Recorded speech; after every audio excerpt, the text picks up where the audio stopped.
2 பேர் இயந்திரம் அரைத்து கொண்டு இருப்பார்கள். அதில் ஒருத்தவங்க பார்த்தீங்கன்னா சேர்த்து கொள்ளப்படுவாங்க. இன்னொருத்தவங்க கைவிடப்படுவாங்க. அதே மாதிரி பார்த்தீங்கன்னா 2 பேர் வயல்ல இருப்பாங்க. அதில் ஒருத்தவங்க வந்து எடுத்துக்கொள்ளப்படுவாங்க. இன்னொருத்தவங்க கைவிடப்படுவாங்க.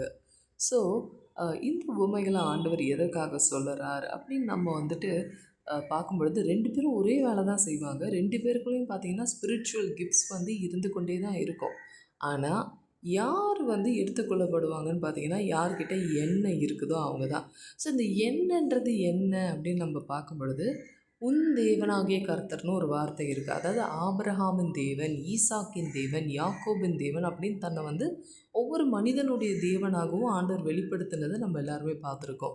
ஸோ வெளிப்படுத்தின விசேஷத்தில் கூட நான் உன் தேவனாக இருப்பேன்னு ஆண்டவர் சொல்லியிருக்கிறாரு.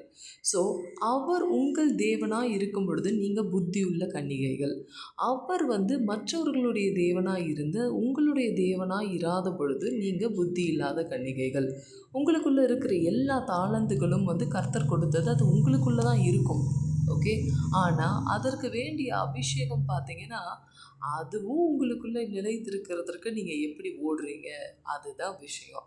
உங்கள் தாளந்துகளை நீங்கள் வைத்து பூட்டி புதைத்து வைக்கிறீர்களா, இல்லை அந்த தாளந்துகளை பயன்படுத்தி ஆண்டவருக்காக அவருடைய ராஜ்யத்துக்காக ஓடுகிறீங்களா, இதுதான் விஷயம். ஸோ இந்த இடங்கள்லாம் பார்த்திங்கன்னா உண்மை வெளிப்படும். இந்த உண்மை வெளிப்படும் பொழுது என்ன ஆகும்னா, நீங்கள் தேவனுடைய ராஜ்யத்தில் பிரவேசிக்கிறதுக்கு பாத்திரவான்களாக இருப்பீங்க. உங்ககிட்ட அந்த உண்மை, அதாவது சத்தியம், அதாவது நித்திய ஜீவன் இல்லைன்னா உங்களால் பரலோக ராஜ்யத்தை இம்மையிலையும் சரி மறுமையிலையும் பார்க்க முடியாது.